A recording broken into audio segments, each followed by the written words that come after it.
Courtney and Kenneth here from Court Sketch, and we're here to do our 10 tips to a healthy marriage video. So a few months ago, I put a status up on Facebook asking what people would like to see on my channel, and this video got a lot of likes, so we decided to go ahead and film it. So we've written down our 10 tips to our marriage and how we stay healthy. These tips aren't for everybody. They work for our marriage. We just want to share what's been working for us. We've been married almost 5 years, and this is the foundation of our marriage. So without further explanation, we're just going to jump right into the video. So tip number 1 is that we keep God first. God is the foundation of our marriage. We pray about everything. We pray before we make any decisions in our marriage, in our life. And, you know, we try to read the word as much as we can, but we keep God first. Tip number 2 is communication. What? How are we good communicators, baby? Well, I'm going to say this. My communication is not the best, but I try. And my wife, she worked with me for the most part with communications.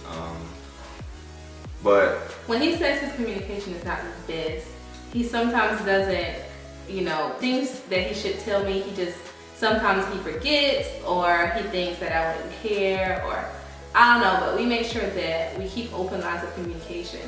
So if my feelings are hurt, or if he doesn't like something that I said, or something that I did, instead of harboring the feelings and, you know, being upset, I say, hey, babe, you know, you hurt my feelings when we did X, Y, and Z. Or he'll say, babe, you know, I didn't like when you did X, Y, and Z. Right? Mm-hmm. And we have pillow talk too, where at the end of the day, what do we do? I rub her feet and we talk about our day. Yeah. And I put her to sleep with yes. with me rubbing her feet and telling her a story of my childhood or something like that.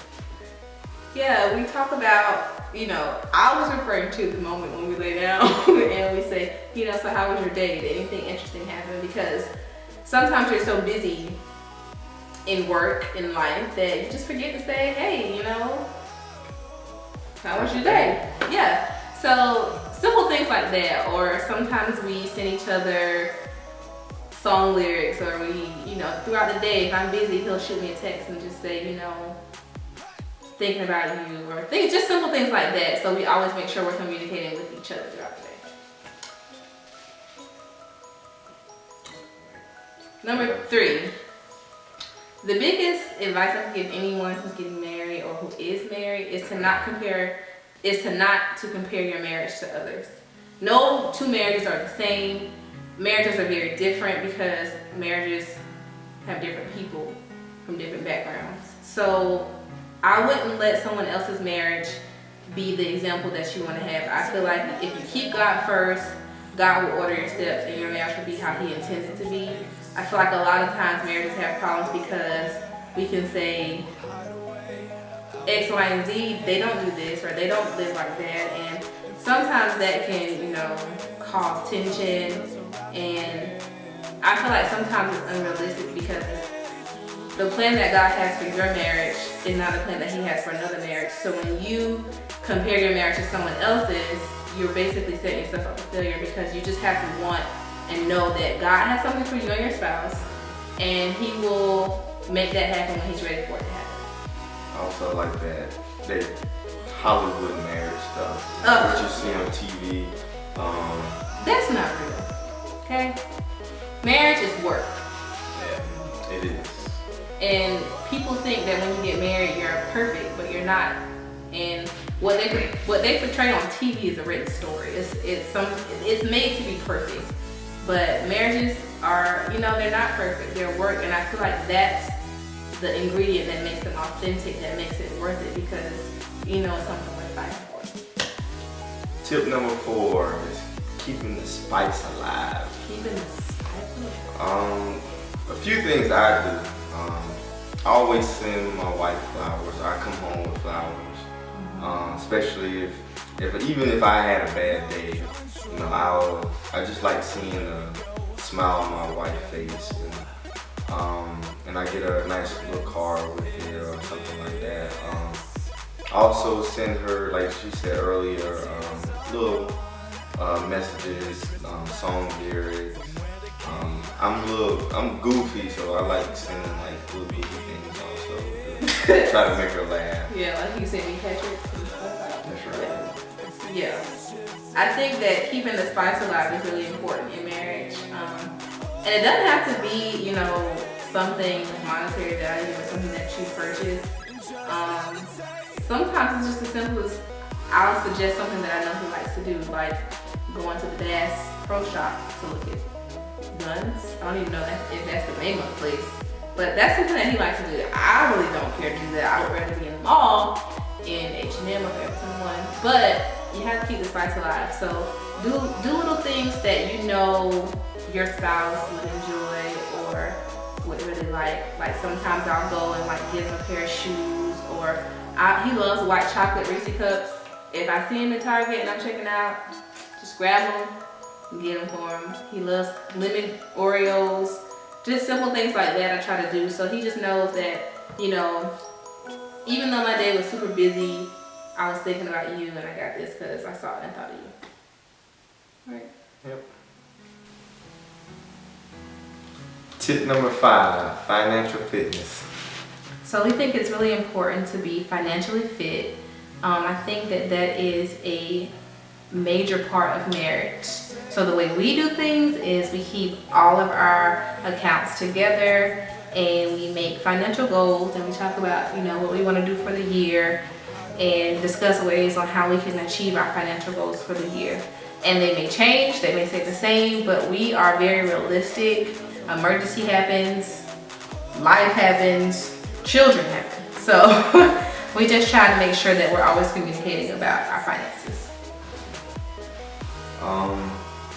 One thing I've noticed, a lot of people say, you know, about one of the number one causes of marriage is, you know, your money. So we try to, you know, be open with it. Well, we are open with it, with everything, especially when it comes to purchases and I can sneak in the house with the bag, but he's gonna see it from coming out of the account. Yeah. But tip number 6, arguments are natural. Yeah. If someone tells you that, if you meet a married couple and they tell you they don't argue, they lie. Okay. Arguments are real. You're two different people. You do things two different ways. I think you're raised differently. I think the most important thing is knowing when to let it go. Change more of he can recover. How am I? You gotta have it your way. I don't think I haven't had it. I'm talking about after the argument. He can like bounce back. I'm more gonna need about an hour, a day, depending on what it's about. A week. Not a week. At one time it took about a week, but Arguments are real. But, you know, in marriage you learn that, you know, I feel like it's kind of cliche, but tomorrow's not promised. So the time that I spend being upset with him, I can spend enjoying time with him. Because you never know what's going to happen. yeah. Also, just choose your battles. That's a big thing. And another one that's how I do it is, you know, I'd rather be happy than, you know, right. If I know I'm right, I'm right. So I just squash the argument or whatever. Just, you know, that's how I do it. But not everybody's gonna work like that. But just know that arguments are natural. When Courtney and I first got married, we used to argue every day. You know, about little crazy things. But when we realized, as we grew, we realized, you know, hey, that just, not everybody's gonna think how I think. Or not everybody's gonna do things the way I do it. Even we argued about folding clothes one time because she fold clothes one way and I fold clothes another way, you know. But that's how things are. Especially when you brought up in two different homes. But next one. Tip number 7. This is very, very, very important. Have friends that respect marriage. I say that this is important because a lot of times as women, when we get married, you know, we tend to keep our same group of friends, which is fine. But make sure your friends respect your marriage, respect your husband. Don't have a group of friends who always want you to go out and, you know, who don't understand that you have a husband at home, because that creates tension between your friendship as well as your marriage. Luckily, you know, all of my friends, for the most part, you know, respect my marriage. They understand when I say I gotta go, I gotta go.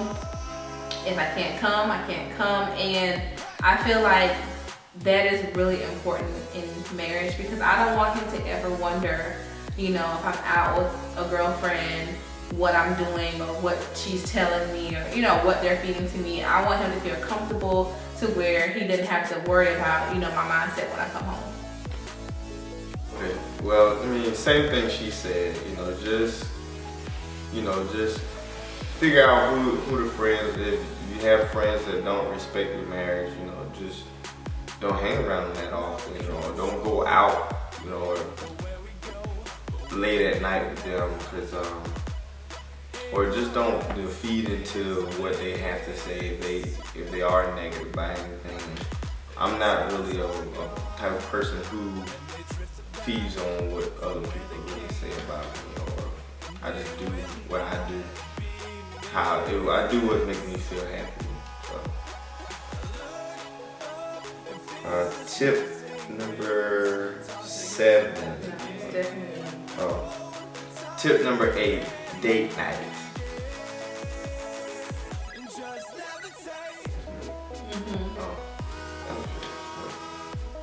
Date nights.